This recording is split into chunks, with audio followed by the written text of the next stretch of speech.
Komisi untuk Orang Hilang dan Korban Tindak Kekerasan, Indonesia Corruption Watch dan Perkumpulan untuk Pemilu dan Demokrasi mengecam belakangan Menteri Dalam Negeri Tito Karnavian yang mengabaikan serta tidak menindaklanjuti tindakan korektif yang telah diberikan Ombudsman Republik Indonesia mengenai dugaan maladministrasi pengangkatan pejabat kepala daerah dari unsur TNI aktif. Kurnia Ramanhana, peneliti ICW, menilai Menteri Dalam Negeri Tito Karnavian terkesan menutup diri dan tidak transparan terhadap isu pengangkatan PJ Kepala Daerah. Kata Kurnia, justru bersikukuh bahwa tindakan pengangkatan PJ Kepala Daerah yang dilakukan Kemendagri sudah tepat dengan payung hukum peraturan Menteri Dalam Negeri. Padahal aturan teknis pengangkatan PJ Kepala Daerah telah jelas disebutkan dalam Undang-Undang Pemerintahan Daerah Pasal 86 Ayat 6 yaitu harus melalui peraturan pemerintah, bukan melalui peraturan menteri.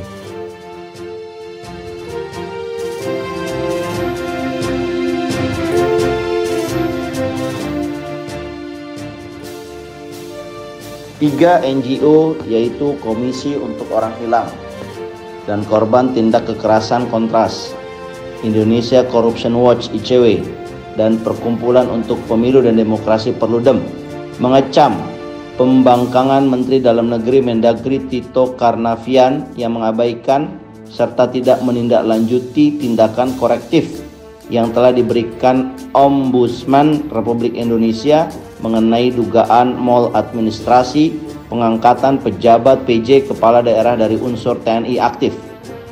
Seperti diketahui sebelumnya, pada 19 Juli 2022, ORI berdasarkan laporan akhir hasil pemeriksaan LHHP atas laporan dugaan maladministrasi dengan nomor registrasi 0583 dan seterusnya yang dilaporkan oleh Kontras, ICW, dan Perludem menyatakan bahwa Kementerian Dalam Negeri Republik Indonesia telah terbukti melakukan maladministrasi dalam prosedur pengangkatan pejabat atau PJ Kepala Daerah dan mengabaikan kewajiban hukum atas keputusan Mahkamah Konstitusi. Kemendagri terbukti menunjuk dan mengangkat unsur TNI dan Polri aktif sebagai PJ Kepala Daerah. Menteri Dalam Negeri Tito Karnavian harusnya bersikap transparan dalam menjalankan kebijakannya dalam pengangkatan kepala daerah baik gubernur, wali kota, bupati menjelang pemilu 2024 ini. Adapun tiga tindakan korektif Ombudsman yang tidak dilakukan oleh Kemendagri yaitu menindaklanjuti surat pengaduan dan substansi keberatan pihak pelapor, memperbaiki proses pengangkatan pejabat kepala daerah dari unsur TNI aktif, menyiapkan naskah usulan pembentukan peraturan pemerintah terkait proses pengangkatan, lingkup kewenangan, evaluasi kinerja, hingga pemberhentian pejabat kepala daerah.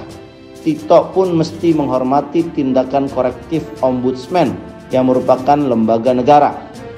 Jangan sampai apa yang dilakukan Tito saat ini dengan menabrak berbagai peraturan yang ada akan menjadi masalah yang besar di kemudian hari. Presiden Jokowi pun harus segera bertindak atas langkah yang diambil pembantunya tersebut karena ternyata terbukti banyak hal yang menabrak hukum dan sudah disampaikan oleh lembaga resmi negara yaitu Ombudsman atas masukan dari masyarakat.